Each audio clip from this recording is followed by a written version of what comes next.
Jadi pertanyaannya adalah ketika kita akhirnya memutuskan untuk bangun PLTN, apakah kita ingin menjadi user PLTN, cuman user seperti Inggris, atau kita menjadi industri PLTN seperti Korea Selatan, Rusia, Cina, India, dan India enggak ya? Korea Selatan, Cina, Jepang, dan lain-lain. Tentunya jelas pilihannya, betul nggak Bu Indri? Pilihannya kita mau jadi user atau kita punya industri?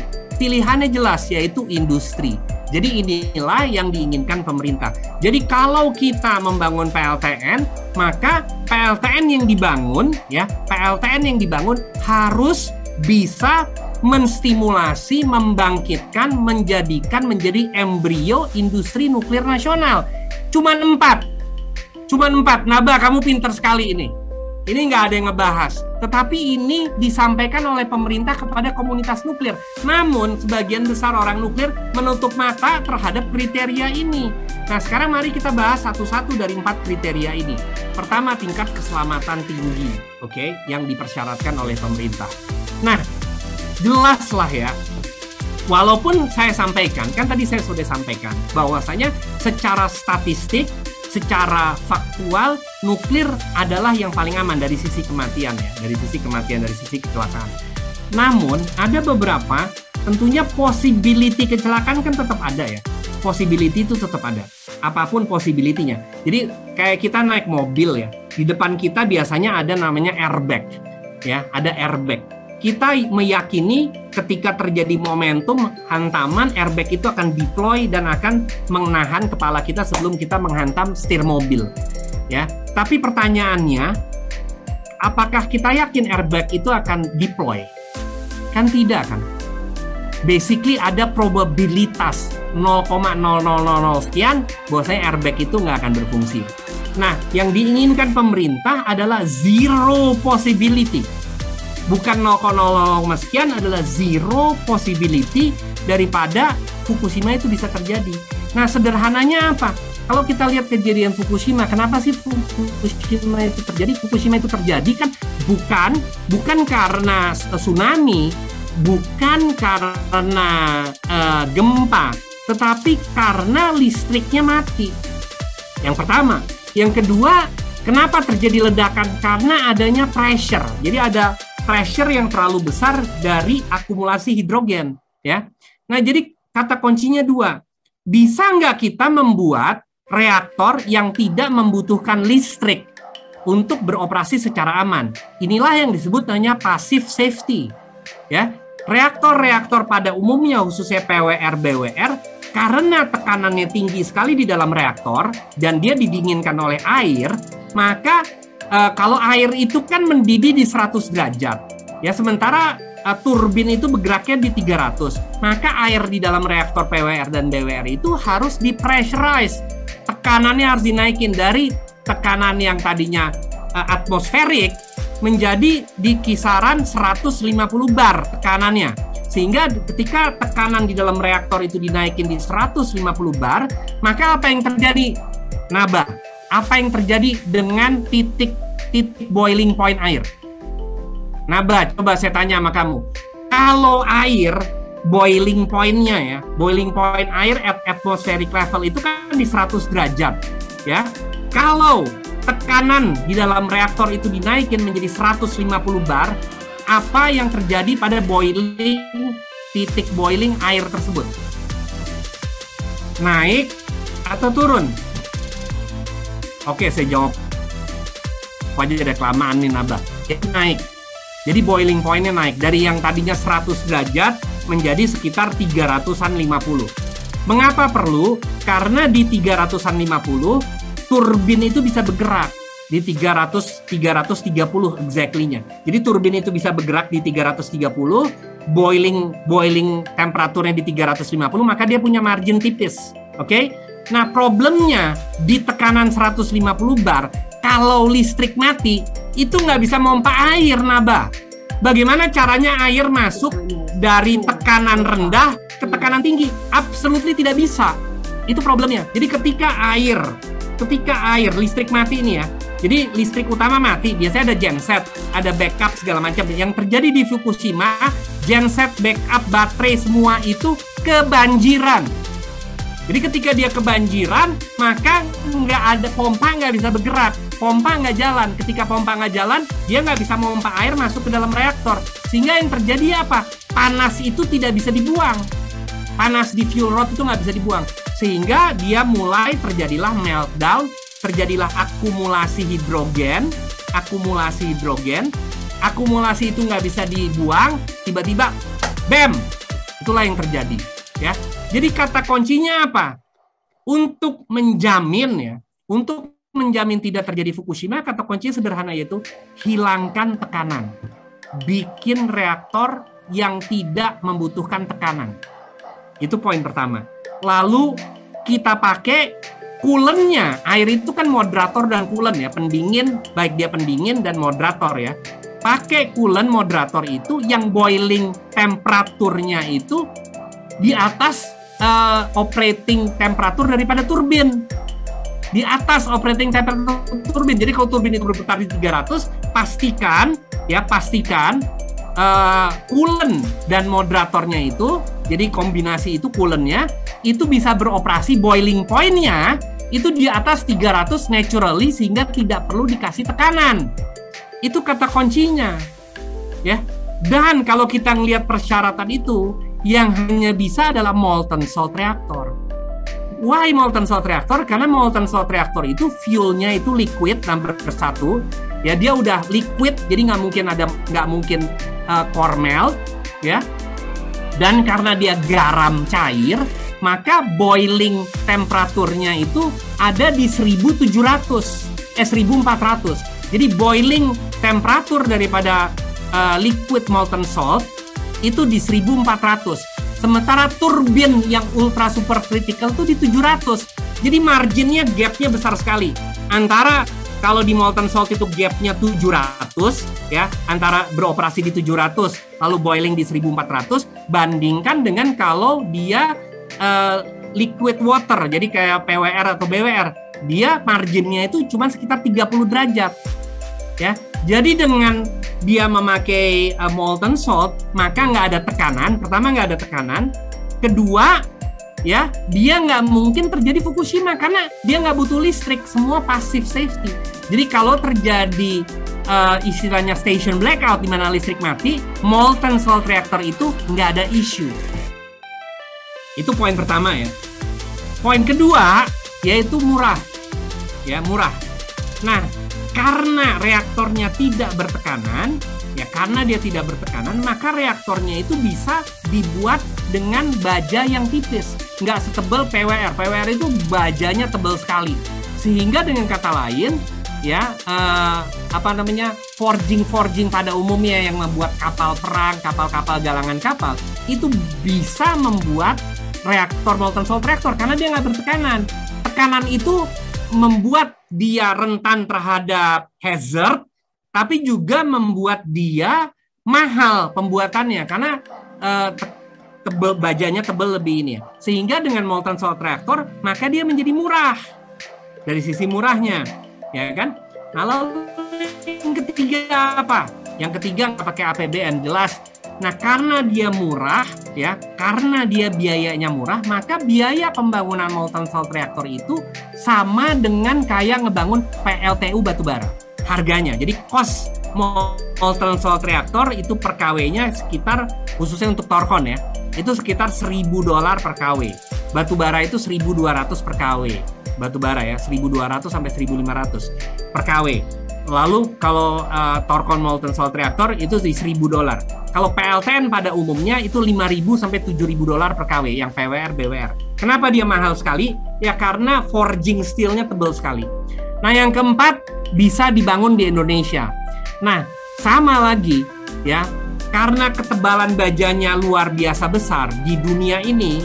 Nah, di dunia naba cuman ada 4 negara yang bisa ngeforge ya, membentuk steel yang tebalnya 300 mm. Cuma ada 3 negara. Cina, Korea Selatan, Jepang, dan Rusia. Cuma ada 4. Karena ketebalan bajanya 300 mm. Sementara molten salt reactor, karena tidak bertekanan, maka ketebalan bajanya itu cuman paling tebal 50 mm. Dengan kata lain, dengan 50 mm, maka hampir semua galangan kapal di dunia bisa nge-forge, bisa ngebentuk reaktor molten salt reactor. Maka oleh sebab itu, molten salt reactor, reaktornya bisa dibangun di Indonesia, dan kita sudah komunikasi itu kepada PT PAL. PT PAL sudah mereview, sudah mengkaji, dan dia secara tertulis sudah mengatakan kita bisa bangun reaktornya Thorcon. Nah, itu jawabannya. Jadi kan kamu tanya kriteria, apa sih kriterianya? 4 kriteria yang saya sampaikan. Yaitu pertama adalah tingkat keselamatan tinggi. Kan udah dibilang, tingkat keselamatan tinggi. Artinya pemerintah menuntut keselamatannya paling tinggi. Jadi tentunya walaupun bajanya tipis, pasti harus memiliki keselamatan lebih tinggi dibanding baja yang tebal. Kan tidak serta-merta kamu confuse-nya adalah antara baja tebal, asosiasinya lebih aman dibanding baja yang lebih tipis. Tidak demikian. Yang membuat, jadi gini, yang membuat ancaman itu bukan tebal tipisnya baja. Yang menjadi ancaman itu adalah tekanan, Naba. Tekanan itulah yang menjadi ancaman keselamatan. Jadi sederhana aja, tambah rendah tekanan di dalam reaktor, maka tambah tidak mengancam. Apalagi kalau tidak ada tekanan. Jadi bukan masalah tebal tipis, kamu confuse di situ, ya. Tekanannya, jadi tambah besar tekanan, maka dia tambah berpotensi mengancam. Betul kan? Kamu sadar itu kan? Iya kan? Nah, jadi bukan masalah tebal tipisnya. Contoh sederhana. Sekarang saya tanya sama kamu gini deh, ya. Kamu tahu di keran di rumah tekanannya berapa? Keran di rumah itu tekanannya sekitar 10 bar, ya. Keran di rumah 3 sampai 10 bar. 3 sampai 10 bar. Nah, sekarang tekanan di reaktor PWR-DWR itu 150 bar. 150 bar. Jadi sekarang saya untuk kasih semua bayangan ke kamu ya.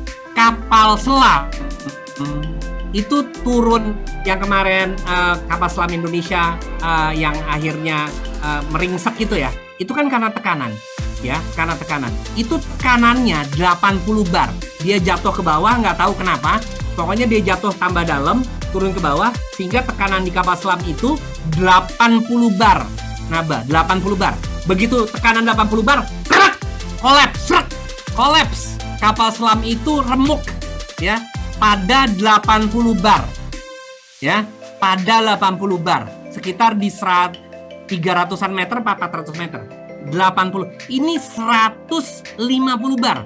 Tekanan yang ada di reaktor PWR itu 150 bar.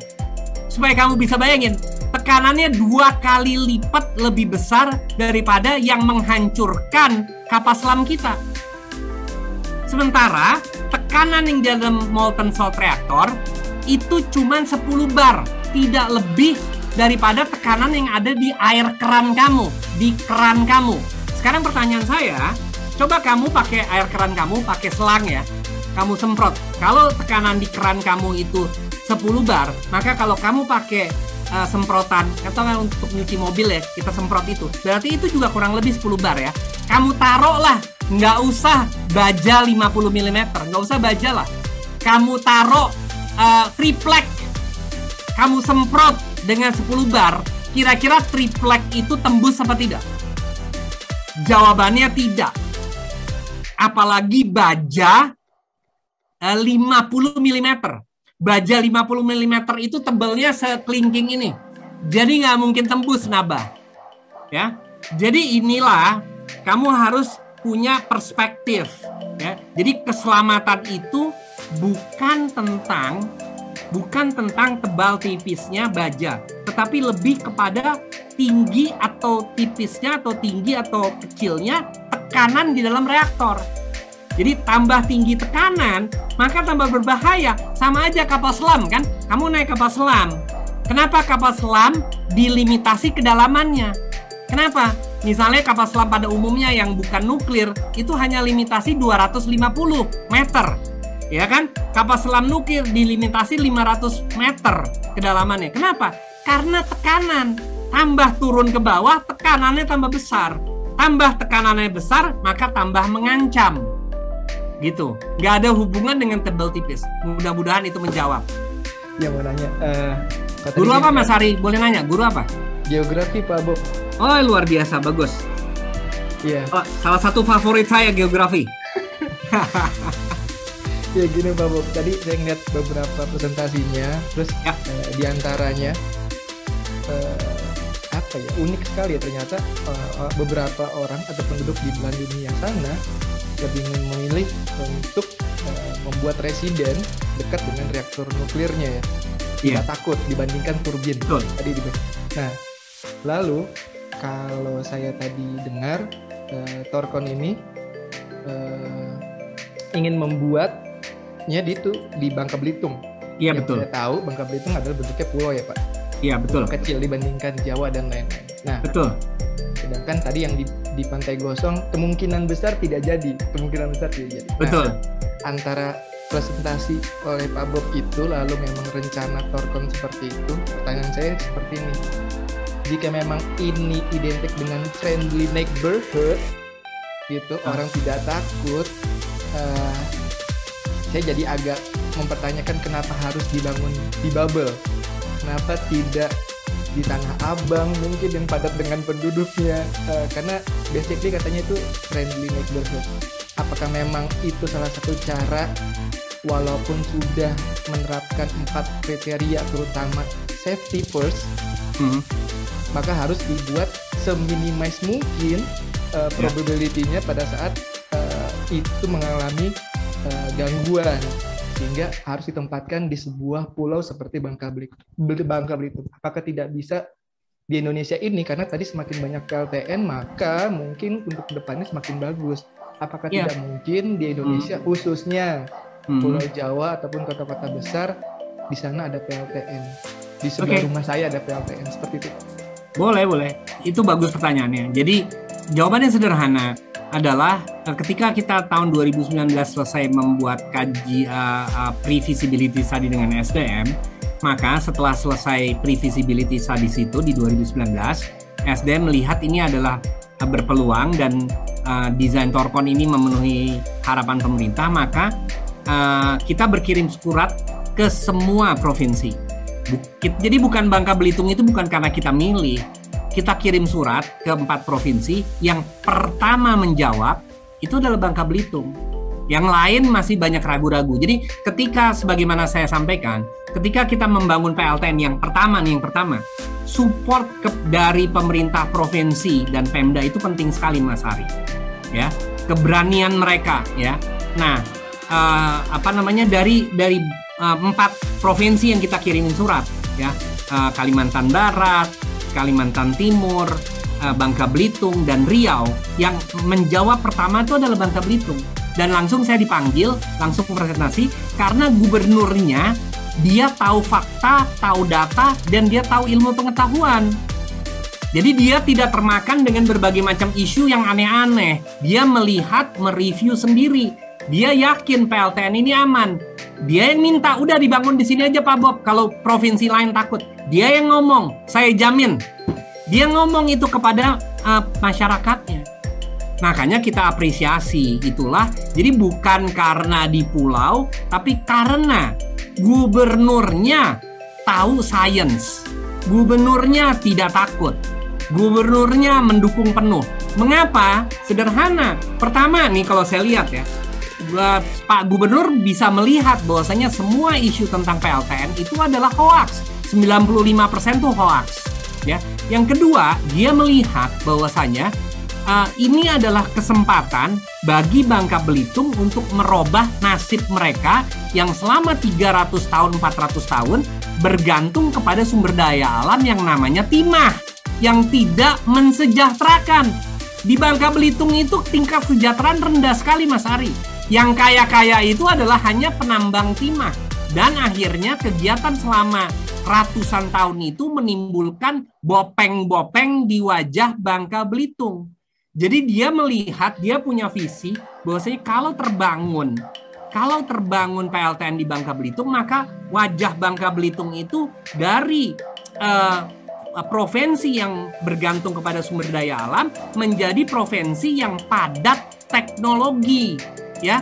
Orang nggak sadar bahwasanya luas area Bangka Belitung itu nggak lebih besar daripada Korea Selatan.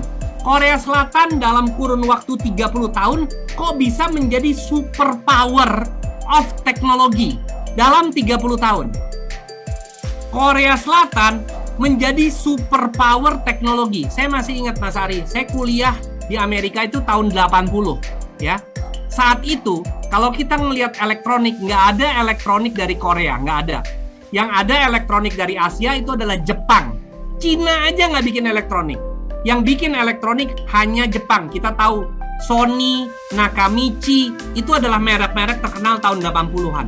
Semua elektronik itu adalah Amerika, atau Jerman, atau Eropa. Tetapi ketika tahun 80-90-an, Korea tuh mulai melejit. Korea mulai melejit.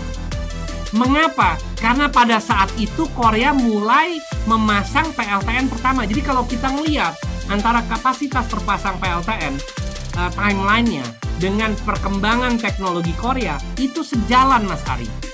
Jadi PLTN di Korea Selatan telah merubah wajah Korea Selatan, ya. Korea Selatan itu sebelum ada PLTN itu nggak jauh beda dengan Indonesia. Jadi tukang jahit doang, nggak ada teknologi tinggi. Jadi itulah jawabannya. Jadi kita tidak memilih karena kita diundang karena Gubernur Bangka Belitung saat itu melihat ini adalah kesempatan bagi provinsinya untuk merubah nasib. Itu jawabannya. Ya, terima kasih Mas Ari. Tetapi Mas Ari, juga ketika yang pertama ini udah terbangun, pemerintah juga merencanakan ada di mana-mana, termasuk di Jawa, di Sumatera Daratan, di Kalimantan, banyak ya yang kita bahas. Even di Jawa ya, di Jawa udah ada kita diskusi di beberapa tempat. Cuman yang terpenting kan adalah yang pertama. Yang terpenting yang pertama dulu. Oke, lanjut. Siapa lagi? Wah, udah 4.19 nih. Satu pertanyaan terakhir ya, udah 4.19. Oke, terima kasih. Ini adalah pertanyaan terakhir. Mudah-mudahan nanti di lain waktu kita bisa ngobrol-ngobrol. Tapi saya senang sekali, Bu Indri. Semua ini kira-kira teman-teman daripada UPN ini, UPN ya? Iya. UPN ya. UPN di Jogja ya? UPN di Jogja ya? Iya. Oke, saya mungkin di bulan Oktober akan ke Jogja. Kita akan ada kerjasama dengan UGM. Ya, kita ada kerjasama dengan UGM tentang nuklir ini. Mudah-mudahan nanti ketika saya di Jogja, kita bisa ngobrol-ngobrol lebih offline, bisa ketemu langsung. Karena saya juga ada ingin mungkin bisa langsung ngobrol, ketemu kan lebih dekat. Siapa tahu nanti ada yang tertarik untuk masuk ke Korkon apa. Karena tahun depan kita akan membuka lamaran lebih dari 100 sampai 200-an orang. Tahun 2023 kita akan membuka 1.000 orang.